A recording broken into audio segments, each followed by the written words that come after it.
You get more credit for the questions you ask than the answers you give. Don't tell them that you know it all. Ask them questions that reveal how much you understand about their problem and commiserate with them. And that has become prompting in AI. The federal government came to Boyd Gaming and said, we need a steward. We need somebody to take over operations so that we don't put 1,000 people out of work by closing these places down. The company went in with the federal marshals and seized control of the Stardust and the Fremont hotels. It was scary. I have a million stories of what happened while we were there. I mean, secret passages, and we found a barber shop behind a wall. Crazy stuff. On today's episode of the Restaurant AI Podcast, I'm joined by none other than Bill Lindsey, partner and co-founder of COGS-Well. Bill's career began in the kitchen, washing dishes at Farrell's Ice Cream before going on to run food and beverage operations on the Las Vegas Strip. He's lived the operator's grind, the daily fight to keep the pennies in line so the dollars take care of themselves. Those hard lessons shaped a second career for Bill, building back-of-house software systems for brands like See-To-It, Micros, and now COGS-Well. In our conversation, Bill looks back on 50 years in restaurants. He shows how the challenges never change, but the tools do evolve, and why AI is the next chapter in that story. But before we begin, special thanks to our sponsor, ClearCOGS. ClearCOGS is a leading provider of demand forecasting software in the restaurant industry, because frankly, when you have clarity on the day ahead, it's that much easier to be profitable. With that, I give you my conversation with Bill Lindsey.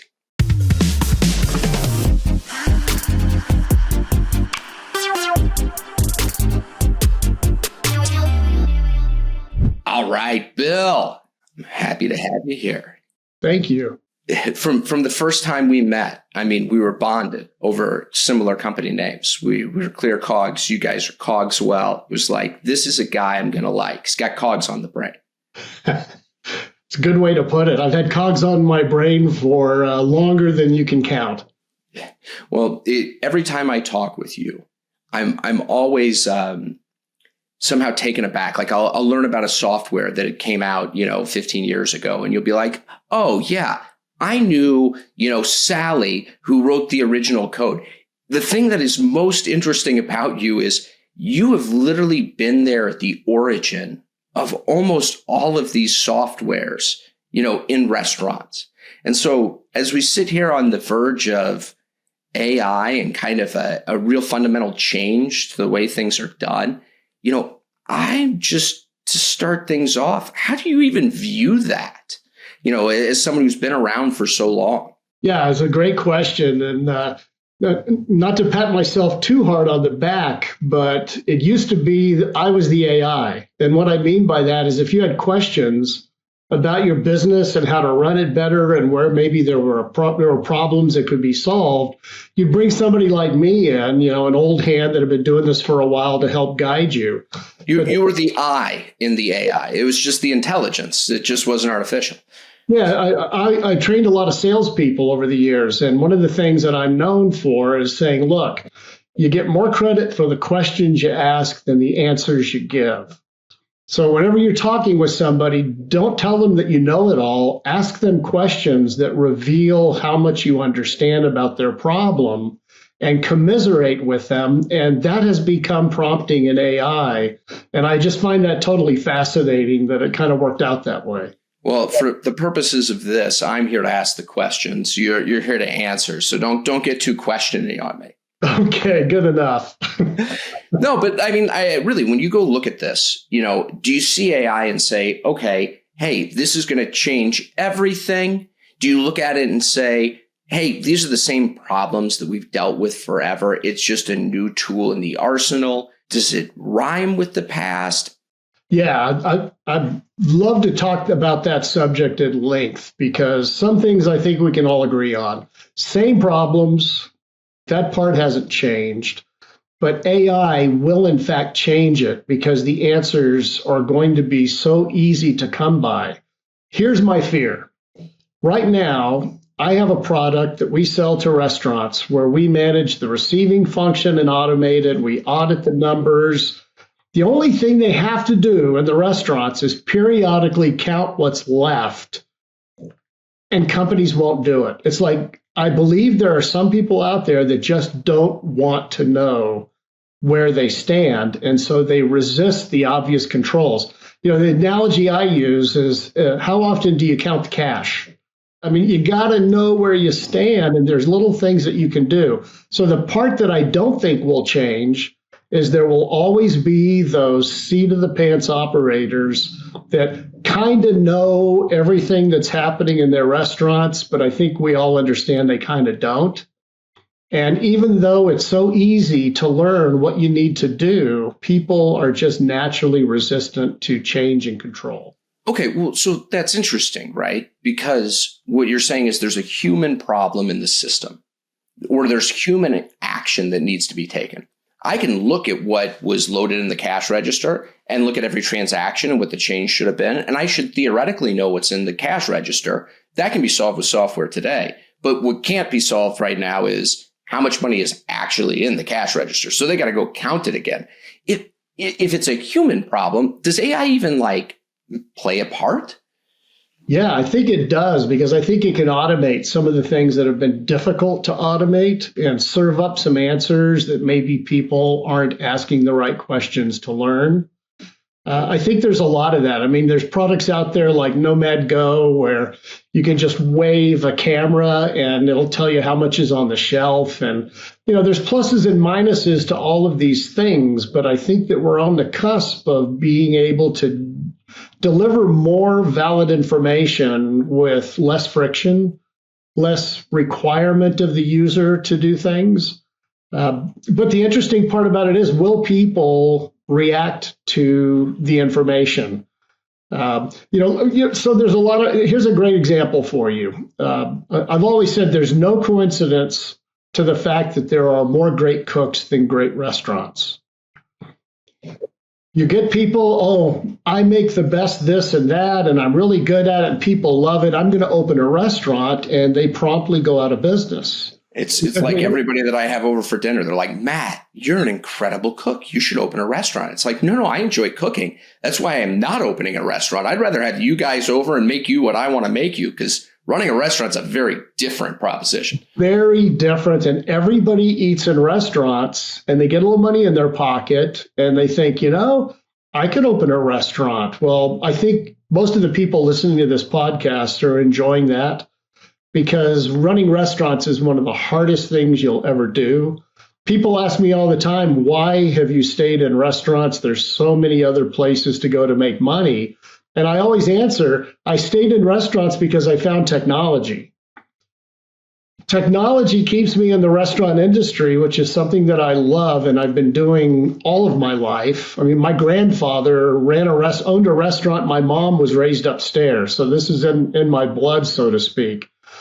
But to me, the interesting part about it is that there are so many things that you can do that are part of the restaurant industry.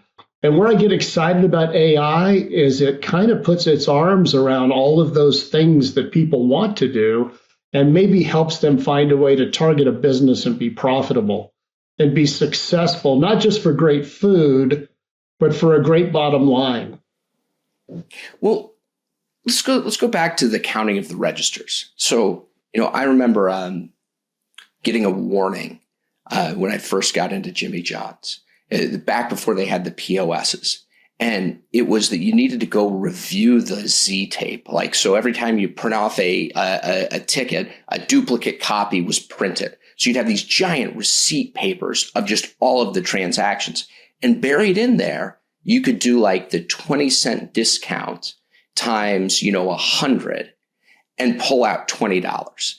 And you used to have to manually go through that and identify it. Today, we kind of get a report, so it's digitized, so it's a little bit easier. But, how were you, when you first got into this, first got into restaurants, I assume that was a problem. What were we doing back in the day?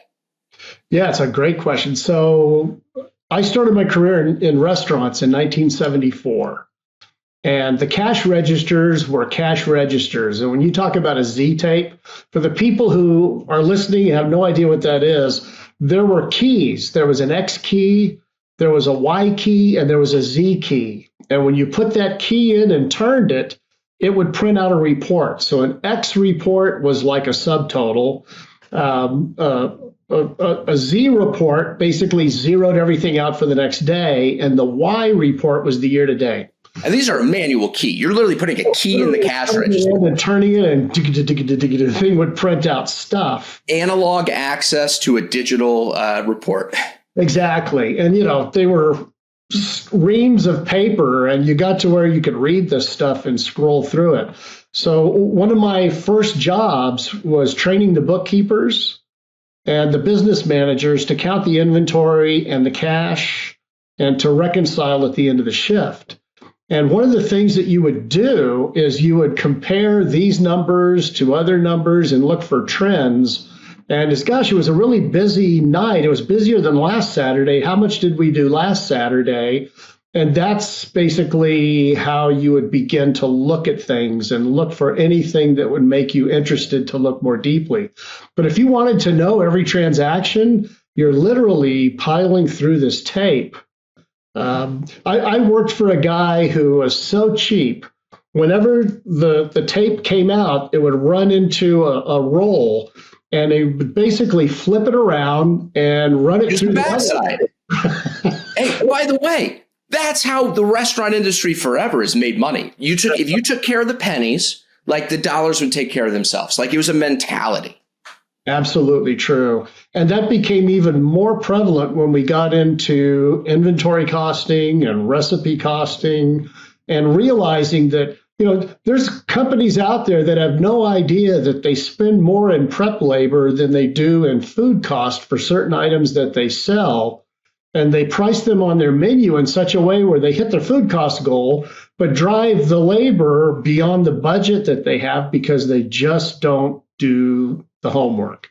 You got to do the math to figure out where you sit. You need software that knows how to track those sorts of things. If my memory serves me correctly, you got kicked off in this whole industry in a meaningful way, at least going into Vegas, like back in the heyday. Yeah.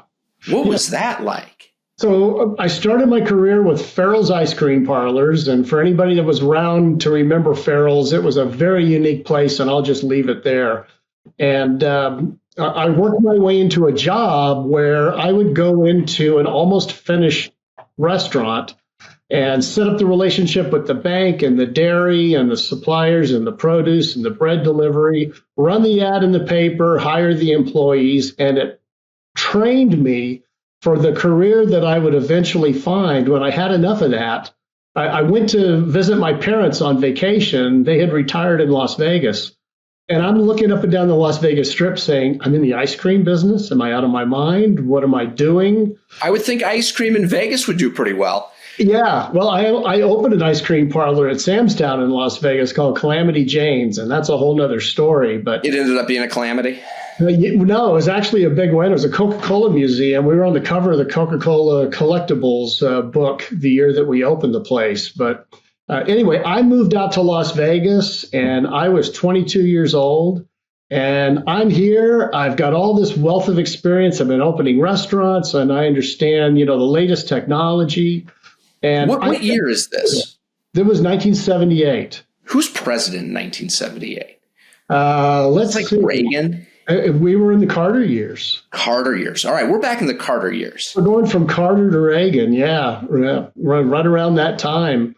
And it was crazy, Matt, because I was so naive that I just thought this town is going to love me. I'm here. I tried to get interviews and nobody would talk with me. And I went broke. I mean, I'd saved money for all of this. I'm sorry, did you just tell the story of I'm going to Vegas, everyone's going to love me, it's amazing, and then a few days later, I'm broke? I mean, I think that's kind of a very Vegas story. It very, very much is. And the one thing I was not going to do was live with my parents. That was a one-way ticket in my mind. So I did what a lot of people did back in those days, and that is I learned how to be a dealer. And I wasn't dealing drugs or crack. I was dealing dice or craps. Can you still do that, by the way? I have such respect. The people that run the craps table, that seems to be like the most complicated thing. Greatest game in the world, oldest game on record. I mean, if you read the Bible, the soldiers threw the bones for Christ's robes. I mean, that's how far back this thing goes. That was the greatest education in my life. I did about 2.5 years dealing craps to all kinds of wild people, and I learned how to handle people. I learned how to solve problems. I learned how to calm people down that were upset, and people that were either winning big and out of control or losing big and out of control. And all the while that I was doing it, I was telling all my friends on the crap table, look, I'm just going to save up enough money to go back into the restaurant business. And they thought I was out of my mind, but that was where I really wanted to go. How much different is Vegas today than it was back in the 70s? Yeah, back in the 70s, you could call in drunk, but you better not call in sick. You could show up for your shift and get away with just about anything if you showed up. But if you whipped out and said, I have a sore throat, they would give you all kinds of grief and get in here and, get out of that bed. It was a completely different atmosphere before all the corporations moved in. I'm sorry, though, but like if you've got drunk employees, right, that can come in and deal cards. Yeah. Like going back to like even reviewing the Z tape, like I have to imagine like they didn't have cameras back then, right? There wasn't like algorithms, checking the cards to see if somebody's playing a system, right? It was just people, right? It was people, but it was redundancy. So here's how it works. You got 3 dealers on a crap table. One's got the stick, calling the dice and pushing them around. 2 on the base, a guy sitting in the middle called the box man. So if the dice are going this way, the stick man watched the dealer on this end to make sure that they were doing the right thing. The box man watched the person on this end. Behind the box man was the pit boss, and he was watching the box man watch you. And then above was the eye in the sky, people on catwalks that were watching everything from above. And that's how the place ran, and it ran quite well. Well, it's funny, though, like we go back to the AI side of things. That is just intelligence, right? We've got a bunch of people with learned intelligence watching other people. And eventually they took that skill set, turned it into algorithms, and let the artificial version of that keep an eye on things. That's true. And to me, I could go on for a long time about how computers moved into the casino business and changed everything, and not necessarily for the better. But that's really my wife's story. She was writing all of that software back in the early days, long before PCs, on IBM mid-range computers that managed credit and fills and, drop tracking and slot drops. And we didn't count the money, we weighed it. You'd go in the buckets and you'd weigh it. That's not something we hear in restaurants often. We're weighing the money at the end of the night. Exactly. But what it did is it set me up for a career that really, I got to say, if somebody's angry in the restaurant, I'm the guy you want talking with them because I know how to handle a situation like that. And that's when I did get back into restaurants. It all really kind of came together, and it quite paid off well for me. Well, take me back. I know that you guys went in at some point to go handle money issues in the casinos, right? Oh, yeah. Yeah, I mean, there's a whole process that I won't bore you with, but the interesting part about it, Matt, was that all of the procedures before computers were so regimented and well-defined that it was difficult for computers to come in and automate some of the things that have been handled through all these routine measures that had evolved over many years of management. Give me an example. What are you talking about? Because that's kind of what we deal with today. Yeah, so here's a good example in the casino. So you walk up to the crap table and the dice are getting ready to roll, and you say 10,000 they do. And I'm on the base, and I got to say bet or no bet.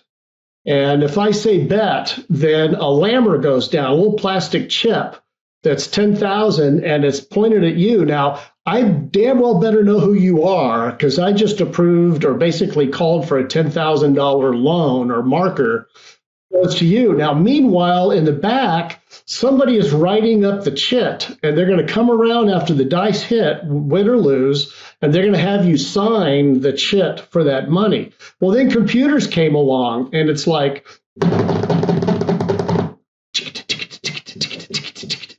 meanwhile, the dice are in the air, and the guy's calling for more money, and you haven't delivered the chit. Yeah. Because it's printing on this very slow dot matrix printer. So there were timing issues and things like that came along. So there were a lot of those things that occurred. But I'll say this for restaurant technology. Every step of restaurant technology was a major leap in efficiency. You know, from those cash registers, we rolled out the NCR 250. It was the first, electronic cash register. And when they delivered it, nobody can make the damn thing work. And for some reason, I knew how to make that thing work from the moment I laid my eyes on it. I was enamored. I wanted to know more. And you would ring things up by category. So we used to just know how many dollars. Now we know how much food, how much beverage. You could ring them into open keys at the time. So all of a sudden, we're getting all this great data that we didn't get before, and we were very excited by that. My last one on casinos. So I was at the Seminole Hard Rock Casino down in Orlando. Not Orlando, Fort Lauderdale. It's the one that's like literally shaped as a giant guitar. Really cool casino. Nowadays, if you don't have a player's card, you get a little chip that they put in front of you. It was like NP or something like that. It was like, I'm like the scarlet letter at this point, if I'm not tracked. But, when you went back, in the 70s, how much was it just like, the movie Casino? Was it exactly like that movie? And by the way, that's called a lammer. The little plastic chip is called a lammer. And you would heal them, you would stack them to point at somebody, and that's how the eye in the sky knew who had just borrowed money from the house. So there was only, on a crap table, there's only one way to pay every bet and only one hand to pay it with. And so you have to learn this choreography that makes it easy to read from across the room. So there were all those things, those learned behaviors that enforce the procedures that are probably all automated today. Well, I want to get into your casino story. If I get this correctly, like the federal government came and got involved at one point when you were in the casino business. Yeah, so I went to work for a company called Boyd Gaming. And Boyd Gaming was a family-owned, still is, I think. Well, they're a corporation now, but at the time they were fully family-owned. Sam Boyd and his son Bill, and they had the California Hotel downtown, which catered mostly to the Hawaiian trade. And they opened Sam's Town on Boulder Highway. And I'll give you the short story. I left casino gambling with money in my pocket after 2.5 years.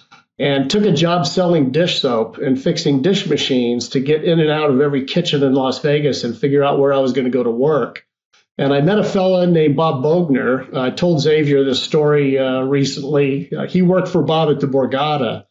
And Bob was just getting started, much like I was. He was a couple years ahead of me. And I went to work out at Sam's Town. And by the way, Bob was the first guy I ever saw draw a cloud on a chalkboard. It's like he literally said, now, this is where all the data is going to be. And then he's drawing lines. Oh, yeah. He was is probably still, I haven't talked to him in years. But anyway, I went to work at Sam's Town and got involved in my first technology with casinos. And while all this is going on, there was a federal raid on the Stardust and the Fremont by the federal government. The movie Casino is basically the story of Lucky Lefty Rosenthal and Tony D'Anspillatro and the mob that was running these skimming operations in Las Vegas. And so all this was, all that kind of stuff was really going on. Well, it was happening. I mean, at the Marie Callender's on Sahara, Lefty Rosenthal went to his car, and when he went to start it, the car blew up. And that's where the movie started. Well, it was a Cadillac, I believe, in like an Eldorado Cadillac in the casino movie, but he was actually in a Volvo. And the big joke in town was, boy, those Volvos, they make them really sound. I mean, the guy got blown up in it and walked away from it. But I mean, these are the things that were happening in town at the time. So the federal government came to Boyd Gaming and said, we need a steward. We need somebody to take over operations so that we don't put 1,000 people out of work by closing these places down. So the company went in with the federal marshals and seized control of the Stardust and the Fremont hotels. And my wife went into the computer room to start taking over the technology with the IT people at Boyd Gaming. And I was in surveying the restaurants and right in the middle of that whole thing. So, yeah, it was scary. Let's put it that way. I have a million stories of what happened while we were there. I mean, secret passages, and we found a barber shop behind a wall, crazy stuff that was going on. But yeah, that was like real-time stuff that was happening. Boyd Gaming owned the Stardust, still owns the Fremont, tore down the Stardust to build a new casino project, but that's where the new Hilton Resort World and all those places are on the property that used to be the Stardust Hotel, which, by the way, was where the gambling line originated nationwide. Stardust. Yeah, everybody else reacted to the line that the Stardust released back in those days. But I always get a kick out of those guys. There's some that back in the day, there was a guy, it was Phil. Phil's like, no, this is what the line on the game is. You know, there were no algorithms. Phil just had his finger on the pulse of everything. That's right. And really had his pulse. You know, we used to say in Las Vegas, you know how you can tell when a sporting event is fixed? And the answer is if there's any people involved. You know, one of my favorite stories was when Roberto Duran was fighting Sugar Ray Leonard. Everybody in the casino business was making huge bets on Roberto Duran. I mean, the line changed because so much money went on Duran to win the first fight, which of course he did. And then all the money shifted to Sugar Ray for the follow-up fight. And I made money coming and going, but it was interesting to watch the whole thing roll out in real time. So, you know, you go back then and it's literally your wife is coding in whatever C+ to try and figure this out. In restaurants, you know, what late 70s, what was the tech stack? Was there a tech stack? Yeah, the tech stack was acoustic couplers. You know, think of dialing a phone number. When you hear that screeching sound, yeah, you put the phone into what we called a boot. It was an acoustic coupler. There was a round hole for the send, the mouthpiece, and a round hole for the receive. And on the other end, there was a switch. So what you sent from here was heard over there. And when I was working at Farrell's, that's how we got our inventory count sheets. That's how our orders were processed. So that was the tech. Now, that's actually more high tech than I would have ever guessed. Yeah. I mean, you know, the old Holiday Inn telex kind of technology. But jump ahead to 1983, I joined Boyd Gaming, and Bob Bogner was working on this inventory software on a System 36 written in RPG. And I got heavily, I mean, just, I couldn't get enough of it. Why? What was it? What drew you in? You know, it's interesting. It's like everything in restaurants was art and very little science. And all of a sudden, I started to see the science behind the art. You know, I started to see how computers could tell us things that we wouldn't know otherwise about how to be more profitable and how to look for theft and control portioning and all those things that everybody wants to do. And I loved it, and I couldn't get enough of it. And so there were two things happening. One of them was we had this inventory system that nobody else had because there were no systems like that anywhere. People were visiting from the university to come out and see how this whole thing worked. And then all of a sudden, this new type of point of sale system came out. NCR had a 2160. It ran on cassette tapes. Cassette tapes. Yeah. You get a little cassette tape. It was called the Genie. It was the G1N1 with a bunch of numbers. That was the build number. And you put it in, and that loaded the operating system. And then you ran your backups on cassette tapes. And there was a single cable, an async cable, that came out the back of this thing.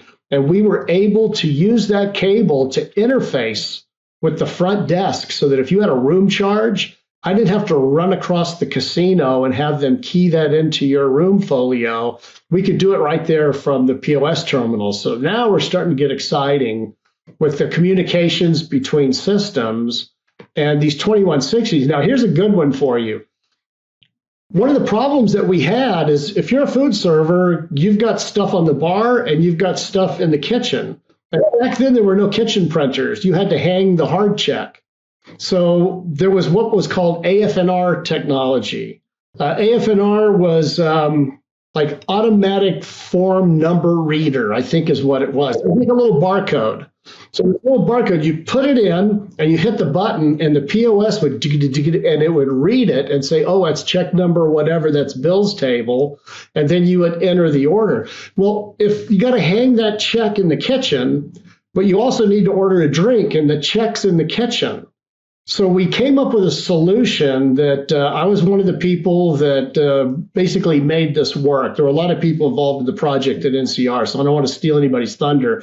I was the guy in the restaurant saying, here's how we're going to do this. There was a barcode number. If the first digit was 0, it was the food check. If the same number, first digit, was a 9, it was the bar check. So when you got your check, it was perfed, and you'd split it. And you put the kitchen ticket in the kitchen, you put the bar ticket in the bar, and when you check totaled, it would combine the two through itemizers and give you a grand total on the ticket. It's funny, restaurants still struggle with that today. Getting the bar synced up with the kitchen. I had Rob Wilder on, and he tells this great story about him and his wife going out to dinner and him getting a panicked call from his general manager that the POS had gone down. And he's like, Rob told the general manager, no worries. I've got a backup. You can just load the backup in. He's like, that's the problem. I panicked. I loaded the backup in and I wiped that as well. And Rob said, I had to go in and, he literally programmed the POS over again that night so that they could open up for brunch the next day. And I say that to say, it was almost a beautiful era, back in the 80s, where when you ran a restaurant, you almost were writing the code or managing your technology system. And we've gone through this weird adolescent stage where technology got too complicated for a manager, an owner, to go in and program something. The best they could do is pull a report that was pre-built. And now it does feel like as you go into, this AI wave, it almost is taking us back to the 80s where you as the owner could ask ChatGPT to write a snippet of code to do something. It's this weird full circle. That's the exciting part about it. And, I had a similar experience I'll share briefly with you. We had opened Gold River in Laughlin, Nevada, which is 93 miles south of Las Vegas. The nearest town was Cal Neveri. It was right where California, Nevada, and Arizona met, near Needles, where the Colorado River snakes through. So we opened up this casino and we had these NCR 2160s running. And I can't remember exactly what failed, but it failed. So I loaded the Genie tape, the G1N1, to reload the operating system. Took it like 10 minutes and it didn't come up. And so I'm calling for help. Well, the problem is it's Christmas Eve. And I finally get a call back. Shout out to my old friend, Tom Dillon, if he's listening out there. Tom was my systems engineer at NCR. And he says, just load it again. Sometimes you have to load it twice. And I go, no, Tom, you need to get down here. I said, you need to be here. This is critical. And he said, Bill, it's Christmas Eve. And I said, Tom, where am I? I'm standing over your equipment on Christmas Eve. So we had this whole thing. Well, the guy jumped in the car, drove an hour and a half to Laughlin, and we finally got the system up and running at like 2 o'clock in the morning. And I'm like, can I buy you dinner? Can I get you a room? And he goes, no, I'd like to get home in time to do Christmas with my kids. And it's like, thank you. I think, going back to your comment about, being a great cook, and there being a lot more great cooks than there are restaurants. It's the Christmas Eve catastrophe. Like it is so shocking how often that happens. I remember the first restaurant I had was like a turnaround. I was working like 10 of the 14 shifts. They're 12-hour shifts. So like, 120 hours a week. 3 of the days I'm literally working 24 hours and like sleeping in the back for like an hour in between shifts. And the first day I'm going to get off in 6 months is Christmas Eve. And I kid you not, Bill, I walked in Christmas Eve and the whole store was 2 inches underwater because one of the drains had backed up. And it was like, thank Jimmy Diamond. If Jimmy's listening, Jimmy picked up my call. He came in, snaked the drain, got it undone. And like, I got to have my day off on Christmas. But like, that's the hard reality of restaurants. Those are the heroes, the real grizzled veterans. We launched one restaurant with a live fire, a mesquite broiler at the California Hotel. This is like I'm thinking it was 1985. And it was opening day, and we had passed all of our inspections, and we fired up the broiler, and the whole place filled with smoke. There was 3-phase wiring, and somehow they had flipped something. So instead of sucking out the smoke, it was fanning the flames and blowing them. So the hood system blew, Ansel, dust everywhere. And the people were out front for the grand opening and the ribbon cutting. And I was in the back like, I couldn't cry. I wanted to. Well, all right. So I've been playing with this thought, and I'd be curious to get your take. And it goes a little bit back to that, learned intelligence versus artificial intelligence. One of the hardest part with restaurants is the vast amount of general knowledge you need in a lot of different domains. You need to be able to know how to manage a P&L. You need to know inventory. You need to know training. You need to know marketing. You need to know legal because you're going to get sued. You also need to know health codes and, food science, in some ways. You need to know how to fix the hood vent. You relied on either knowing yourself or being able to find the guy who knows that. I still feel like, and you didn't need to know great. Like, I don't need to know the mechanics of a hood vent. I just need to know, how do I reverse the flow of this air, right? And what the potential causes could be. So not deep knowledge, but just enough to like, my air conditioner would go out. I knew there was this little reset button, like up around in the drop ceiling that I could go hit. AI, I think one of the things that no one really talks about, but I think is probably one of the bigger opportunities is that generalist knowledge, not having to learn it all the hard way, just having access to it. And I'm curious, somebody who has got 50 years of that knowledge, is there there? Yeah, it's an interesting thing. Technology is wonderful when it works. But if it doesn't work, you need somebody with enough general knowledge to point where the problem is. And that's been a lot of my value in different situations over the years where it's like, man, look at the numbers that are coming out of this thing. Oh, I can tell you why it's doing that. It doesn't understand catch weights. It's multiplying times the case instead of the pound or whatever that might be, which for somebody that's been doing it a long time, it's clear and obvious. But to those that haven't, it's a complete mystery. So I think that's the real interesting part about AI, that it can reason through all the variables and say, it must be here and point you to something. I'll give you a good example. And here's like the progression of things. I talked about acoustic coupler modems. 10 years later, I was wiring up short haul modems, these little boxes that would plug into the phone lines. And there's twisted pair of wires. So wires 2 and 3 were the old send and receive on the acoustic. Yeah, it makes total sense. And you flip them on the other side. So now all of a sudden we're sending data through the phone line inside of the building. And then real modems came along and you could actually dial them up and they would answer. And now we're decentralized. We're not inside the building. We're anywhere with a phone connection to that modem. And then the networks came along, and token ring and later Ethernet. And now we've got these digital data connections that we're working with. I mean, the technology in the 1980s was the fax machine, and the fact that you could dial it up and send over a printed something, through the fax machine. And now we're doing the same thing with HTML and data content. And so now you layer on AI and say, taking all of that into account, now let's learn what we need to know in order to actually make these systems more useful and practical. So it's all this building blocks of stuff.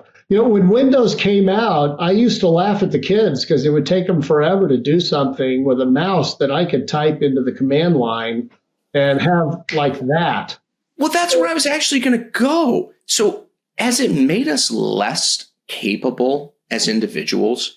Because, I'm going back to where you were at, and it was like we didn't have all the information. So you as a manager were in some ways on an island and had to solve problems in real time, right? You had to make sure that somebody wasn't stealing. There wasn't like a report that the central office was going to look at and let you know. So you had to be a capable individual. Did it make people better, or were they not very good and it was just inefficient? And this technology has just made us that much better. I think it's made us better. And the old analogy that I'll quote is, I just want to know the time of day, not how to build a watch. I just need the answer to the question. I don't want to be troubled with why or how. Just tell me what the answer is. The thing that I tell people, my definition of real AI is if it will tell me something I don't already know in a way I never thought to look at it, where it actually brings some learned knowledge to the table that says, look, here's what you really need to be looking at. This is the indicator that you missed, and makes it so clear and evident when I see that information that it's like, God, why didn't I think of that? Okay, so you have built back-of-house softwares a number of different times. I was struck, with COGS-Well and the thought that went into it. I remember going and talking to my co-founder, Osa, after kind of, learning about you guys and what you're doing. And the thing I was most impressed about was how thoughtful all of the different logic pieces are. If you have a commissary, this is where the numbers flow into and how it depletes these counts. These were, and the way I put it was also like 3 guys probably sat in a room for 5 hours and argued about that one little piece of logic. And there are hundreds of these pieces of logic. And in some ways, it was representative of building great software over the last 10 years, that's how you would do it. I'm curious how you built it 20 years ago, how that changed when you built COGS-Well, and if you were to start over today, how you'd build it differently. I have to give credit where it's due that the majority of what you're seeing is work that my partner, Mike Brown, put into the software. Shout out to Mike Brown.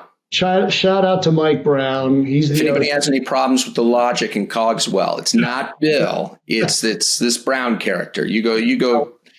Yeah, Mike's the guy who actually makes all these dreams come true.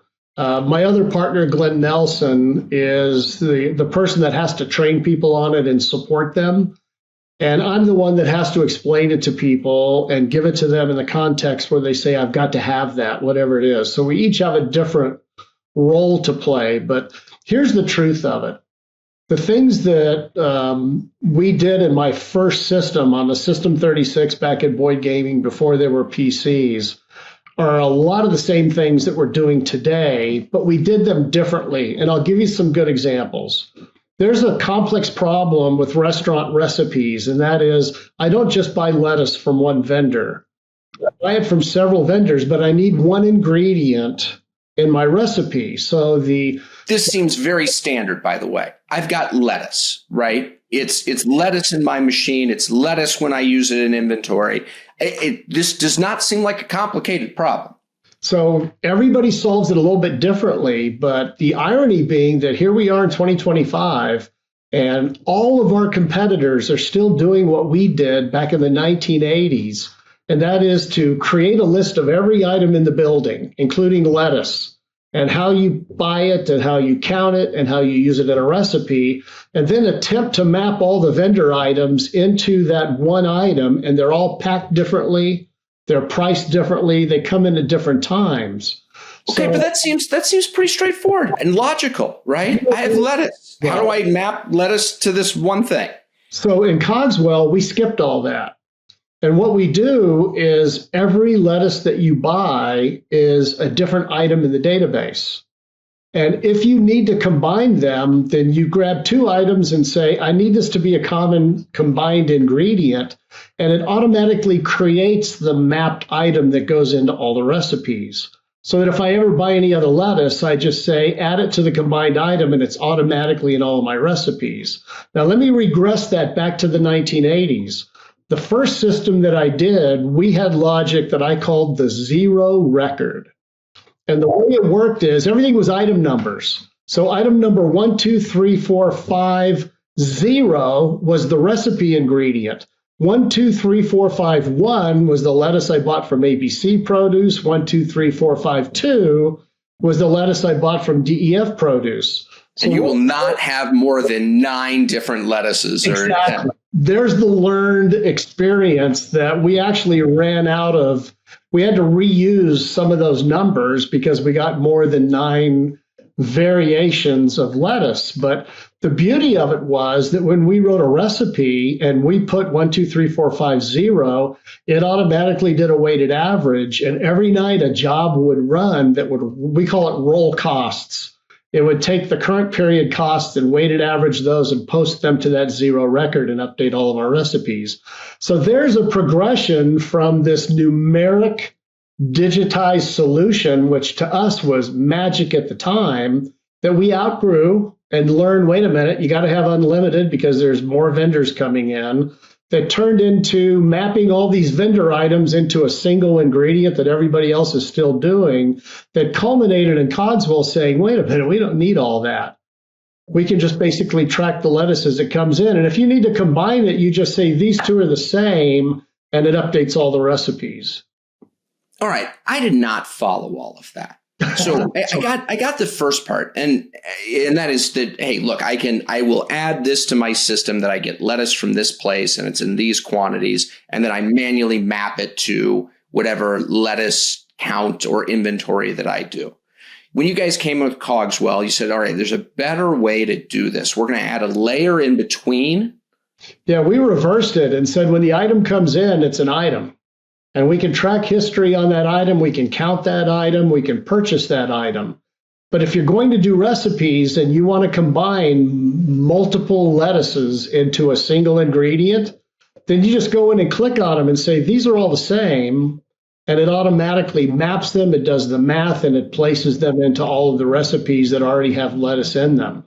So let's say I got a case of 24 heads of lettuce, right? I basically added a layer in there. There's my lettuce that I do in inventory and heads, right? There's a case size that it's, a 24 count. There's also a 12 count. When I get a new vendor, I just connect it to they do a 12. Yeah, it's just another lettuce. So you click on a thing, it says, oh, it's just lettuce, and you're done. It completely updated all the recipes to include it. Let me give you a better example. Oh, I gotcha. Makes sense. You're buying liter bottles of Jack Daniels. Okay. And that's what you use in all your bar recipes, and then they substitute the 750s. Most inventory systems on the market will cripple under that. You have to count the 750s and multiply it times 0.75. There's a workaround to make it work. In COGS-Well, it's 2 different items. You can count them separately, but you combine them into your bar recipes for your theoretical costing, and it's absolutely accurate without all the mathematical conversions and the effort that goes into it. So I want to get into how you would do it differently if you're building it today with AI. But first, I want to understand, was there a technological evolution that made that change possible that you just couldn't do back then? Or was it really just we hadn't figured out the best, system? Haven't figured out the best system. Had a lot to do with it. The technical stuff came in the scalability, Matt.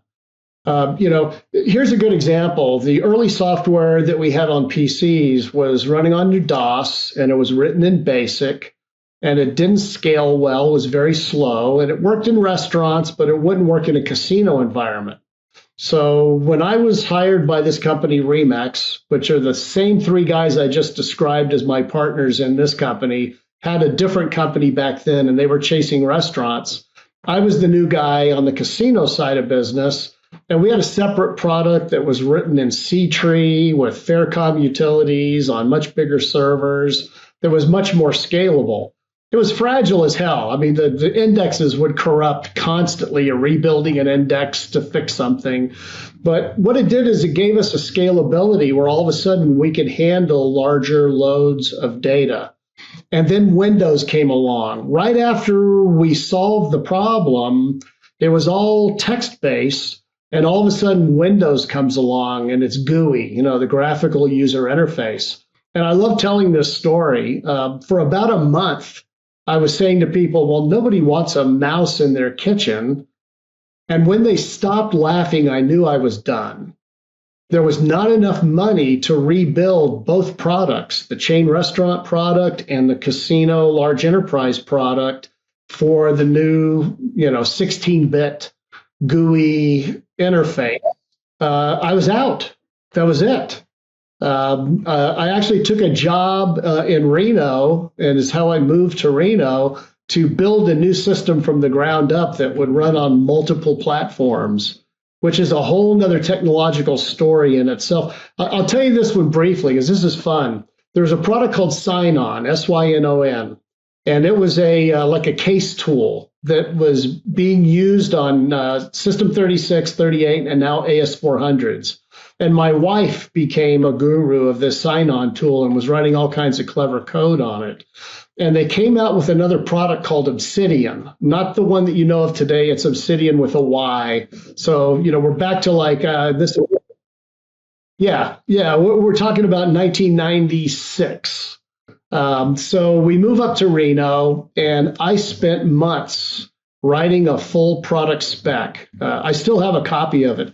Every screen, every prompt, every report, workflows, I'd published this thing and said, okay, I was writing it for this company called Logic and Gaming Systems, LGS. And so they're going to write it in Obsidian. And the beauty of Obsidian is that you write your base code and you can compile it in Unix, you can compile it in RPG, you can compile it in C. C was just becoming, the thing back then. So you had this one code base that you could compile into multiple different languages. So I published this thing out, and I'm working for this company, and the guy who owns the company comes to me and says, "You're the guy that's going to code it." And I said, "I'm not a coder. I'm a business analyst kind of guy. I mean, I can coach the coders." And he said, "No," he said, I believe that you can code it." He handed me a floppy disk that was a license and put me in an office with a PC and said, "You'll figure it out." And I'm sitting there like, I called my wife. I go, "I don't know what the hell I'm doing here." So here's the punchline. I started building a model. I was like designing the base screens and, what the dialogues would look like. And the guy who was head of programming for this company came in to check on me, and he looked at it and he said, "Well, you're actually making a little bit of progress. Do you want some help?" And I said, "Yeah, I'd love some help." And he said, "Well, first off, you're doing it wrong." And I said, "Why am I doing it wrong?" He said, "It's faster if you do it over here." And I looked at what he was doing and I said, "I think you're doing it wrong. If you do it over there, you're not at the base variant. How are you going to recompile for all these other languages?" And he goes, "Oh," he says, "you could just regress the code." And it's like, regress the code. So I'm asking my wife, "How would you regress the code?" And she said, "Enter it all again." It's not like you can uncompile something, right? Or go backwards. So the punchline of the story is that I went to a conference for this Obsidian language. I'm sitting next to this brain trust guy named Steve, and they're having a panel, and they said, what's the biggest mistake people make? They go, oh, well, they don't do it in the base variant. They do it where it's faster and easier because it's what they know, and they lose the benefit of all the other compiled languages. And I turned to this guy and I said, I'm not so dumb after all, am I? Yeah. So that, by the way, great story and so spot on. I mean, again, another one that Os and I talk about quite a bit. If I had built what I thought restaurants needed, it would have been wrong. If he built it from a tech side, it would have been wrong, right? You do need to have both sides. And it is amazing how if you can just understand enough about programming, of how it conceptually works, you can offer so much from the business logic that then turns into code. Like there's 100 different ways to code every problem and solve it. But, you know, the right one usually comes from the business logic side of things. Yeah. Yeah. And you know, it's an interesting problem, Matt, because if you think about it, that's where AI is going to accelerate things. That if you can describe what your goals are and what the business process and feed it a little bit of information and say, now I need this to be a functioning, you know, application, it can build something that's probably close, you know, gives you enough to be able to, you know, clean it up and move forward with it. But that's going to change quickly. It's going to change very quickly. And that's where I think the real exciting part to me of the AI thing, because all this stuff that we've been learning is published now, and AI's read it all. Yeah, exactly. They know what to do with that stuff and where to go with it. Well, and I also think you broaden who can code. I mean, it's almost like if forever I wanted to do anything on the front end, I needed a front end developer that spoke that language. It's almost like saying, you know, if you don't speak Portuguese, like you can't build or like communicate in this world, right? So like I have now limited the entire world to just Portuguese speakers. You know, that greatly narrows things. I do think that fundamentally the people that were great at coding, or good, let's say not great, good, were good at the language, which is very different than envisioning the software. Right? You can now optimize for a different skill set. Yeah, I mean, you know, it's interesting too, because in my experience, some of the greatest achievements came through workarounds. Yeah. People talk about idiot-proof software. Well, I'm the idiot. I'm the idiot that you're trying to prevent from getting this application that I paid money for to do the things that I needed to do. Let me show you how I made this product work. And when my wife was like, she would look at it, she goes, well, we can code that. It's like, great, code that for me. I'll give you a good example. When we went to server-based point of sale, we wanted things to run automatically instead of having a machine with the key and do the Z at the end of the night, sort of stuff. Well, there was no way to really kick it off. You know, there was no way to like make all this chain of events like in a batch file. So, I don't remember who found it first, but we came up with a program called KeyFake, KEY-FAKE. KeyFake was an ASCII decimal language. And what you can do with KeyFake is it's an EXE, an executable file, and you fed it parameters like 13. 13 is enter, 27 is escape. And you would put in these series of decimals in sequence, and it would log in. It would select option 2, it would enter, left arrow, enter, and then all of a sudden all this stuff would happen, and then it would escape, and log out, and it would run automatically on a cron job in the middle of the night, and we could do anything. We were so powerful that we can make anything run unattended through this KeyFake thing. It's like you figured out a way to hack your own system. That's right. Which, by the way, I was victimized by my first virus by our vice president of IT. I got my first PC and I was writing DBase code, and I was learning a little bit about Fox Pro, and I was figuring out how all this stuff worked. I'm writing software for my own use. And I called him and said, you got to see what I wrote, this whole employee management thing. So he came over and he said, by the way, he said, we got some new utilities. Would you like for me to upgrade yours? I said, oh, great. Sure, please. Thank you. And he loaded. He said, okay, now show me what you've got. So I'm running these, screens are coming up. The digits were falling off of the words and into a pile at the bottom of the screen. And I'm watching this, and he says, did this thing compile? And I said, what do you mean, did it compile? Yeah, I mean, it wouldn't be running if I didn't compile it. And he said, well, you must have done it wrong because you're losing all your characters. And I said, how do you lose characters? And he goes, oh, you don't know. He said, there's a way to prevent the characters from being lost. This guy duped me into this thing, and I'm panicking that this whole thing that I wrote it wrong because the characters. And finally he said, look, I got to tell you, that's what they are starting to call a computer virus. It's called drip. And he said that's an example to show people the types of things that could happen. So I got scammed with my first virus. Oh my God! That was like 1985, 86, somewhere. The 80s, they were still, again, we're like Carter Reagan era. We're starting to get computer viruses. Yeah, we're still flopping out floppies, from when it still made a noise every time it did something. Well, and it goes back to restaurants. You said that they workarounds. I often say, like, restaurants are like the modern day business equivalent of MacGyver. Like, they will find a way to solve problems with what they have. It's rarely the right way, but the ingenuity that they have to figure these things out, it's insane. And I think that the frustrating part is, like, if you give them software, a restaurant will find a way to misuse it in 100 different ways and then be like, it's not working the way I want it to. It's like, well, that's because you're doing this completely off-label thing that makes no sense on this. But I do think, going back to the AI side of things and automated coding, that creativity, the workarounds, that's the magic. That, like, if you put in the hands of the right people, they will create wonderful things. It's an unfulfilled requirement. Yeah.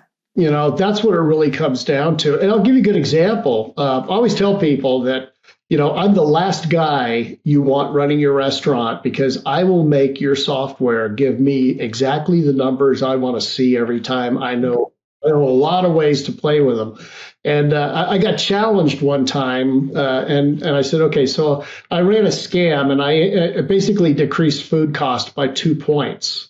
And they were like, okay, show us how you did it.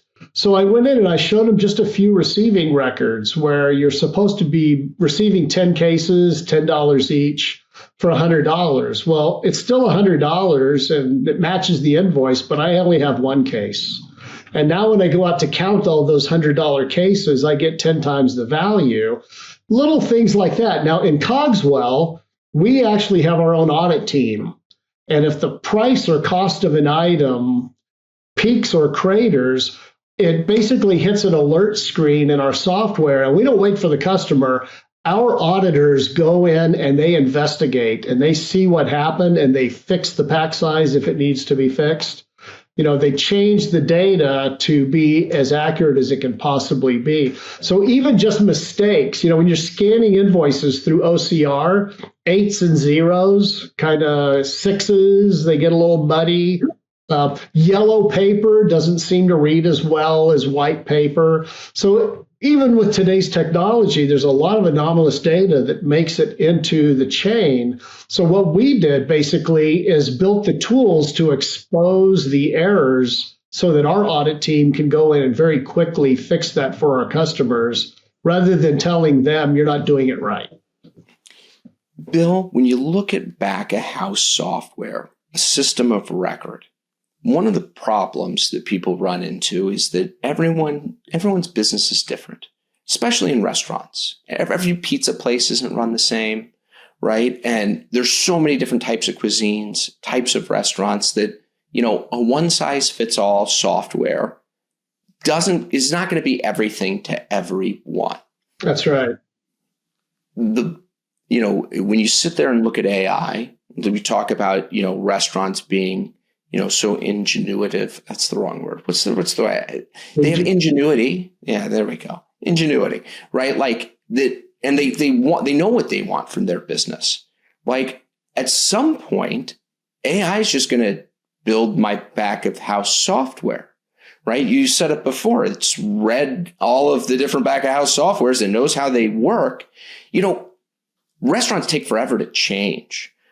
But, when you sit here and look over the next, 10 years, 20 years, maybe 2 years, do you say, we're obsolete with these rules-based, systems that are built for everybody with manual oversight? How do you look at the future of back-of-house software in the AI era?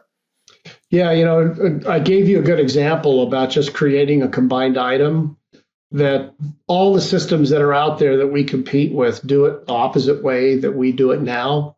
It's our 5th generation system. So we tried it that way 4 other times and know that it's not a practical solution.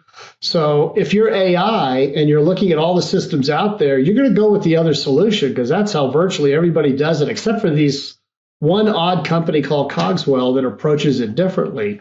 What the AI doesn't know is that we wrote that. 40 years ago, we were writing that, and that's how people learn to do it. And, I was part of Compete. I was at Compete for a long time. And I used to say that my value, besides sales, was understanding the world from the view of the restaurant operator, the kitchen operator, and the accountant. All 3 of those needed to come together in an all-in-one system.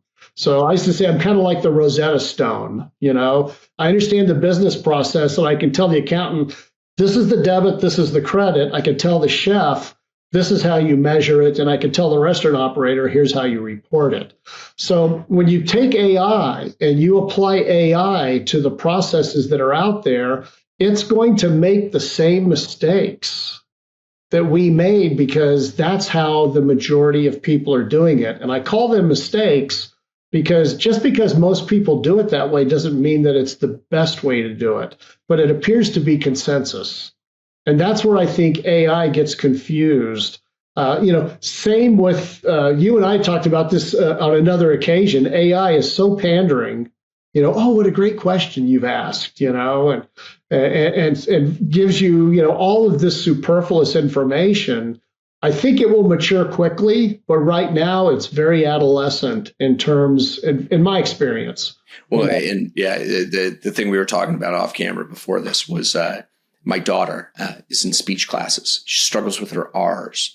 And, we were practicing at the kitchen table and she was going through them. And I'm like, this would be interesting to see how ChatGPT does because, fundamentally it's going to take the voice, if you're talking to it, doing, the voice chat on ChatGPT, it's going to turn it into text and predicts the next word or the response. So it can't really hear whether she's pronouncing it well or not. And it was the most fascinating experiment because you'd listen to it, she would pronounce it wrong, and then ChatGPT would come up with suggestions, or it would give her, that superfluous, pandering, oh no, you're doing great, let's try it again. But it really didn't know what was going on, and it had her totally convinced. And it's just interesting. You're totally right on that today. Yeah, it'll feed your ego. Its job is to please you. I want an AI whose job it is to challenge me and argue with me. But I think the question almost is, what do I want from a system of record? Because when I look at a back of house software, that is what you are. I need to know my exact, accurate numbers, and I know that I need to know that they're trusted. And so what I get with a very rules-based system like yours is the fact that the numbers are going to be right each time, and no one's able to artificially fudge them. If I were to build a truly AI-first platform where I, the owner, could say, I think lettuce is off, and it would rewrite the code and maybe, change the pack size, I get a very malleable system that would provide, exactly what I want to see. but I lose the knowledge or reliability of knowing that there are rules in place and that the AI is not just fudging numbers. So, when you look into the future, do you view system of records as almost being something that you don't want AI to touch because you want to have that concrete rules-based logic? Or is it something that, in a quest for personalization, you want AI, or do you marry the two? How do you view it? Yeah, I kind of come back to the same theme that I want AI to look at what I'm doing and show me the flaws. How could this be gamed? Is there a way to use this system as designed, but achieve an incorrect result? That's a lot of what I think we as humans do. We look at the software and say, well, I can figure out a way around that, a workaround that maybe would cause the numbers to be less accurate for whatever your motivation might be. So the analytical side of it to me, and instead of trying to tell me what I want to hear, tell me what I don't know in a way I didn't think to look at it. How can we get to the point where it's challenging us and saying, if you do it that way, here are the vulnerabilities, the potential points of error. And here's another good example for you. I'll tell you what Compete brought to the restaurant back office world that didn't exist before Compete, and that was a discipline to the back office numbers. Every back office transaction in Compete created a journal entry, a debit and a credit that had to balance. So the discipline that it brought to the code itself was superior because you couldn't just kind of loosey-goosey give it a pretty close shot. But at the sacrifice of flexibility. That's right. It killed innovation. That's why I got out of the all-in-one business. When we released Compete right around 2000, I wasn't actually at Compete at that time. I was their biggest customer. I was representing Dave & Buster's as a consultant. And when we put it into Dave & Buster's, by the way, Buster hired me to come back, and I still have Joy Bell works for us at COGS-Well. She was there at the time. Joy was my customer, and Barbara Core, I should mention as well, fondly. They were my main contacts at Dave & Buster's. When I left Remax, because Windows came along, they bought the source code to the product that I had developed at Remax and sold to them along with all the other casinos. They called me up and said, we've got to replace the software. This was the year 2000. It was Y2K. Y2K. You're still running DOS software. And I said, I can't believe you're still running the old code. And they said, we haven't found anything that comes close to doing as much as this does as well as it does it. And that's how I ended up getting introduced to the folks at Compete. It was a different approach. It was a different product. We didn't use the accounting, but we did use the back office. Okay, but I want to get, your perspective as somebody who's watched the beginning of back of house software from day one. You've built it 4 times. You've gone to COGS-Well. It's the 5th generation of this. And I really want to get into, what, if you were to build it again today or in 5 years, how you'd look at it. Because, what I heard you say is that I've got this back of house software. It's a system of record that, is in some ways inputs and outputs. Like I put things in, there's logic built in, and that logic produces certain outputs. Where you see AI being of value is being able to, 1, look at the outputs to find information that I should look at, and B, for you to use the AI to look at the logic of processing the inputs, the outputs, to see if there's any errors or any way we're doing things wrong, but not necessarily allowing AI to run the back end logic, right? It doesn't get carte blanche to handle the inputs and outputs, which is where you really get the unlock of the flexibility. Is that how you see it? And is that how you build it? And why? So the best answer I can give you is COGS-Well is a very innovative solution. We wrote it from the ground up after the Compete experience to imagine a better way to get the cost of goods numbers that you need. And without getting into the whole detail, we really have achieved that in spades, but there are vulnerabilities. And where I think AI is going to come in, number one, AI should be a great auditor. The cost of an item peaks or craters, it should be able to figure out why and recommend a solution that you can accept.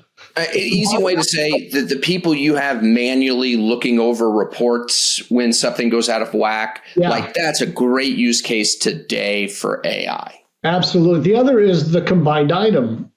You know, the minute that I buy a lettuce and it's just another lettuce, it should say, oh, it's just another lettuce. Let me add it to the lettuce combined item without me having to go in and say, oh, it's another lettuce. But that right there is allowing the AI into the back end, right? To be able to set up that menu item. Is that a little bit like letting the fox in the hen house? No, I think if I were to implement it, the way it would work is it would bring up a suggestion and say, we think this is just another lettuce. And I say, okay. Or no, that's romaine. We track that differently than iceberg. And here's a good example. I've been doing this. I've been playing with prompts in this in AI. And so I said, well, you know, in the description, ignore the vendor's pack size information, ignore the branding, and just if it's lettuce, tell me that it's lettuce. And so I got it working really well with produce, but when I ran it through the full inventory, it took everything from dinner rolls to hamburger rolls and made it all bread. I go, well, wait a minute now, there's more than one kind of bread. So now I'm struggling with getting it to understand that we've got to segregate the bread because we use this for hamburgers, we use this for hot dogs, we use this for sandwiches. So it's the prompting, again, it's the questions that you ask, it's the prompts that you feed to this thing that are going to make it really, really intuitive. And it's amazing the things that we know just by looking at it, Matt. I mean, I don't know what that whole thing is in French, but I can tell you it's champagne. You know, how do you train the AI to cut to the chase and know that that's champagne? Oh, it's from France. Oh, okay, it's that. Oh, it's got to be champagne. With today's AI, if I were to just say, here are my recipes, here are my menu items, here are my vendors, I'm going to give you inventory once a week, right? I want you to build me a back-of-house system. Have you run that experiment? Yeah, to a certain degree, we're doing some of that now. And I'll give you a good example. If you were to provide me with a stack of scanned invoices or order guides from your vendors, our software is designed to automate the setup of the inventory. And within a very short amount of time, it'll build all those items into inventory. We spend more time auditing them than the software spends creating them. No wonder you're big on the AI auditing side of things. Yeah. So, you know, we've solved that problem. It used to take 2 months to get an inventory system ready for counts, and we can do that in 2 days or less today with the technology that we already have. Where it gets interesting is when you get into the details of recipes and the fact that they don't quite scale the way you want them to. Yeah, you got counts, you've got ounces, you've got liquid ounces. 6,000 grams of something. Well, wait a minute. Can we simplify that into a different unit of measure that's easier for people to manage? Another one is, you know, there's menu items and there's modifiers. Our software recognizes that parent-child relationship and creates unique modifier recipes that are associated with menu items. Otherwise, I can tell you how many sandwiches you sold. I can tell you how many people got chips, but I can't tell you how many people got chips with each sandwich. It's kind of crazy because I remember going through this process and you don't think it's that complicated. You know, add pepperoni, right? Well, that should be, you know, it's, you know, 4 ounces of pepperoni or whatever the amount may be. But it depends on what type of pizza you're putting that pepperoni on. They don't mathematically scale like baking does. You know, if you got a 2-topping pie, it's not half the pepperoni of a 1-topping pepperoni. So you've got to have situational awareness of where the modifier goes, which basically means how do I create a different menu item almost for every different combination of meals? which grows exponentially really, really quickly and gets really complicated. And more importantly, once you want to change your pepperoni, you are now changing it across, this vast database of every modifier. Well, what if I told you that we do that today in COGS-Well? We're the only company that can do that for customers. So especially if you're a pizza restaurant or with a lot of guest choice options on your menu, you really need to get in touch with me, because not only can we do the data, but we found ways to manage the maintenance and make it more practical.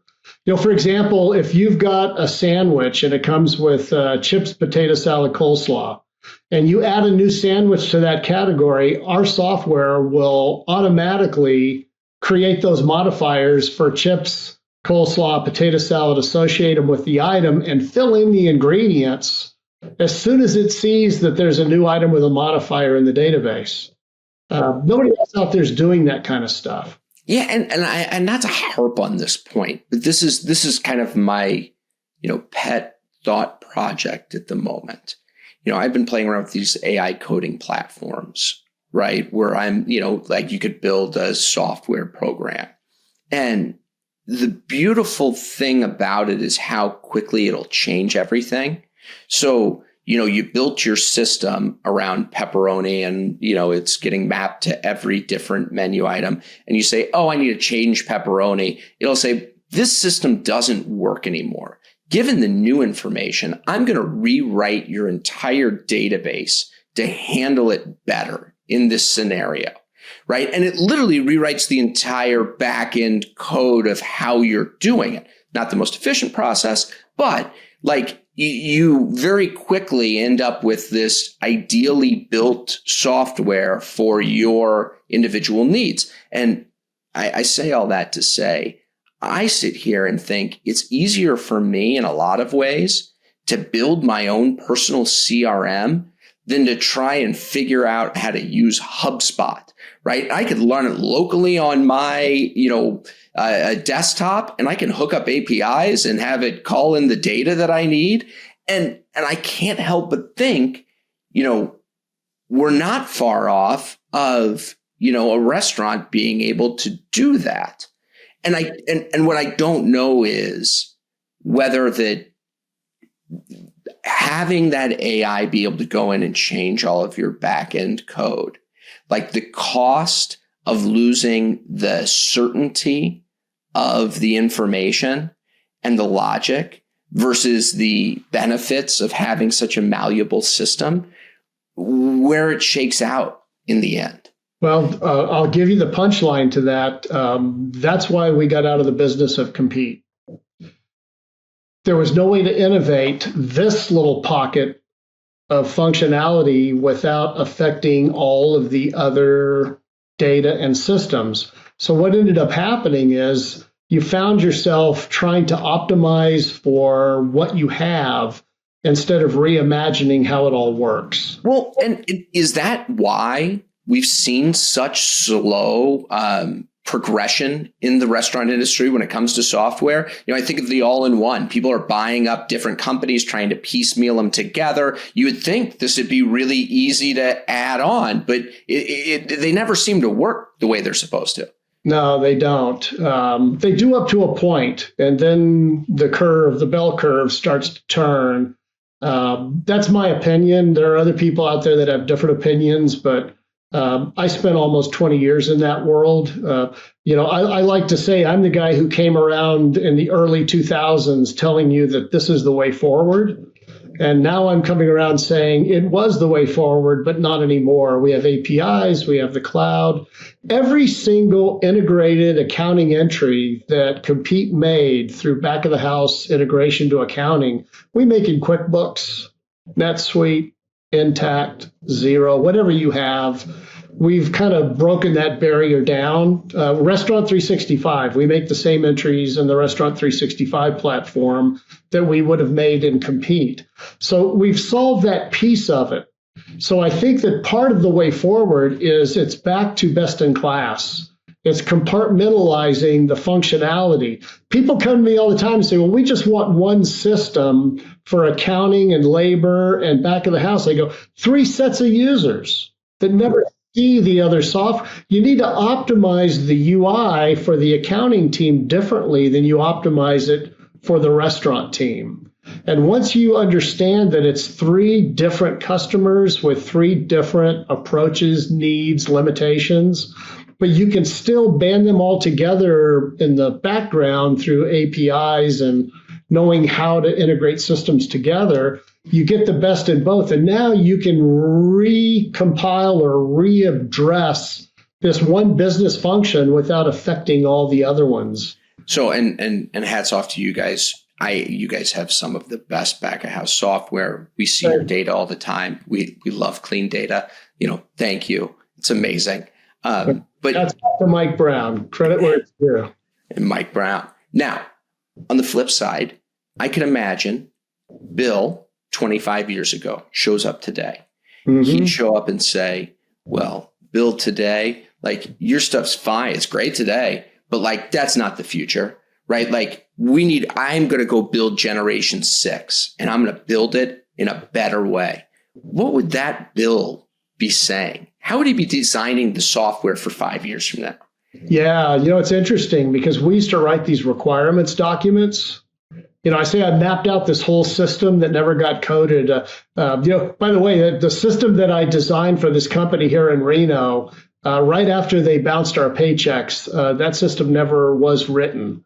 But I have that document. So the system wasn't written, nor were the checks. Yeah, the checks bounced, and that's a whole nother. The guy went to prison. Yeah. The 401k money was spent on rent or something else. I don't know. It's probably a good thing that it didn't get written, because the guy who ends up in prison for embezzling money is probably not the guy who should have gotten the accounting software off the ground. Exactly. And the last guy that we wanted to work for once we figured out what was happening. But here's the thing. If I today were 25 years younger than I am, I would probably be doing the old Eric Clapton 10,000 hours approach. I would spend probably the next 6 months writing out the requirements and the prompts that I'm at one day going to dump into AI, and out comes this new and improved approach to solving the problems of restaurants. Yeah, but even that's not that easy. So first off, whatever you write today in 6 months is almost irrelevant at the pace that the technology is going. And then secondly, in some ways, we already know the problems because the problems haven't changed in 50 years. You know what I mean? We're still addressing the same pain points. Yeah, but here's the beauty of AI from my perspective. Once you write down all of those problems and requirements, you can drop it into AI today. And when ChatGPT 7 comes out, you could drop it in there and get a more optimized version, or I'm going to give Anthropic a try, or we'll put it in Cursor and see what they come up with. That's what I would be doing, if I were 25 years younger than I am. I'm doing what I'm doing now because I love it and I know it, and I don't play golf, and I don't want to just sit on the beach all the time, although I do want to spend more time on the beach. But I think that what we're really looking at now is it's not the code that's going to change. It's not the requirements that are going to change. It's the code. Yeah. Once you document, and that's the intellectual property, not the software that was written, because you can dump that into the next AI engine and get a completely different take on it. Until the first person dumps the requirements into ChatGPT and it now owns them. Exactly. By the way, that's one of my biggest fears. I'm just playing around in ChatGPT, and I'm afraid that I'm giving it information that I don't want it to share with our competitors. Yeah, I get that for sure. At some point, it's all going to get out. I actually think one of the things, though, that is probably most interesting in this whole world of AI isn't the robotics, right? It's not these sexy things. It is, your better invoice processing. It's the, replacing the auditor, because no one wants to audit. It's replacing inventory. It's these little these little things that just, I always use the analogy of a boat, right? You're rowing a boat as a restaurant operator with a bunch of little holes in it, and you're trying to use a pail to just bail yourself out. And you don't have the time to go like plug all the little holes, and you've got nothing to plug it with. But like the difference between making money in a restaurant and not is the plugging of these little holes. Like AI going in and being able to plug each one of these, that's the real unlock. And it's not sexy, it's not flashy, but it's the thing that matters. It is. And to take it all the way back to where we started, even though the answers are going to be even easier to find, I question whether the operators will react to the data and count the inventory or the money or whatever the task is that they must do in order to make it all work. And that's where I think we've got to have people that are hungry for that information, that realize that it's not just the AI passively solving our problems, it's focusing us on the things that we can get the most value out of doing and bring more dollars to the bottom line. Not to be a contrarian on this, I would actually disagree in some ways. Okay. So, you think about it.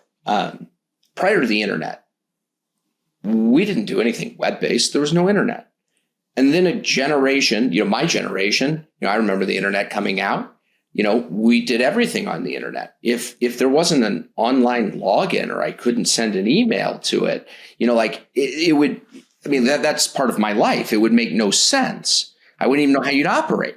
I think that you've now got a generation that, is, the data shows, is using this. You watch search. Search has fallen off a cliff because everyone's using ChatGPT, and there's going to be a generation that's raised to it.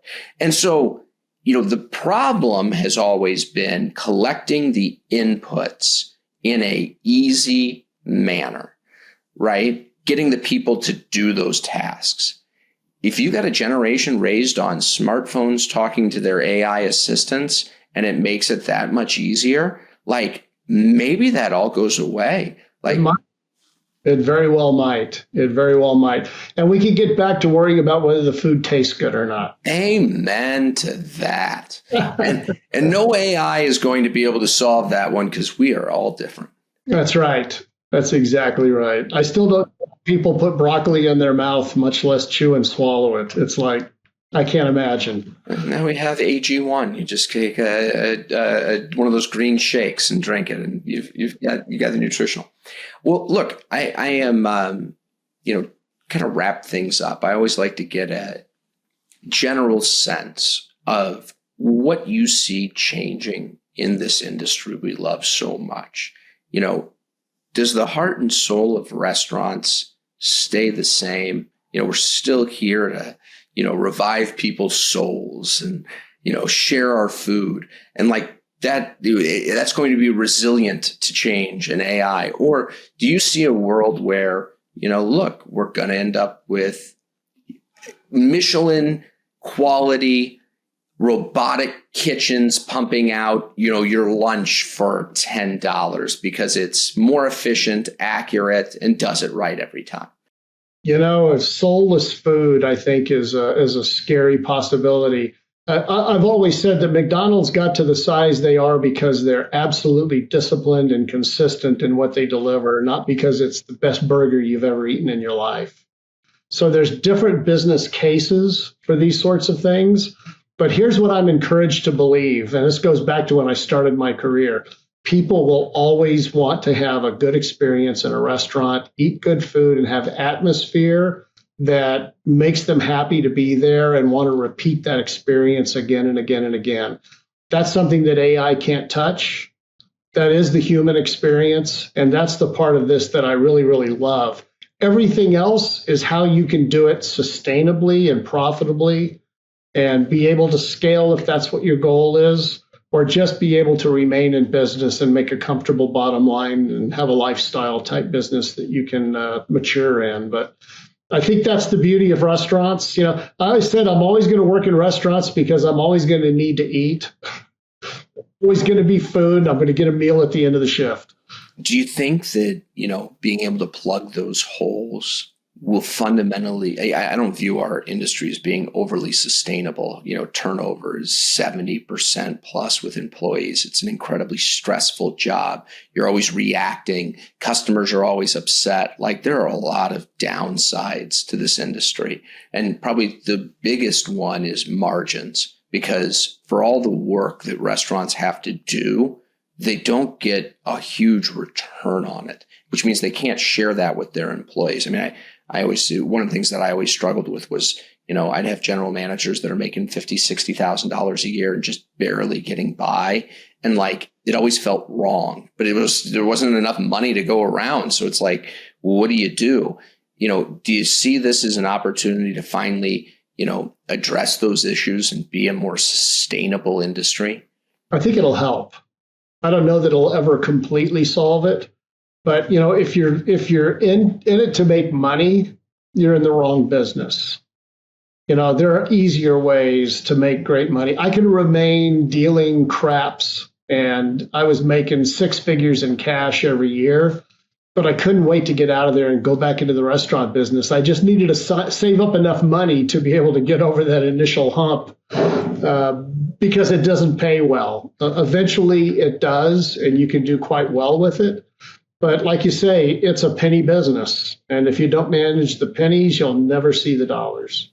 Well, and Bill, if anybody wants to find you, get a hold of you, wants to learn more about not ClearCOGS, COGS-Well, that other COGS company. The other COGS company. How do they get a hold of you? Where do they find you?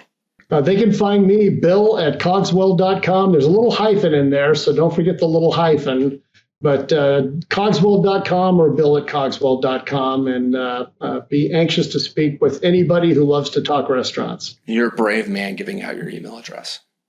we ought to give out Mike Brown's as well. If you're having any problems, technical questions. You can guess it now. Yeah, exactly. Well, Bill, this was fantastic. I so appreciate having you on, and always fun. It's good to talk the future in the context of nostalgia. So thank you for that. I enjoyed kind of reaching back to some of the old experiences in years gone by. So you're the man. Thanks, Matt.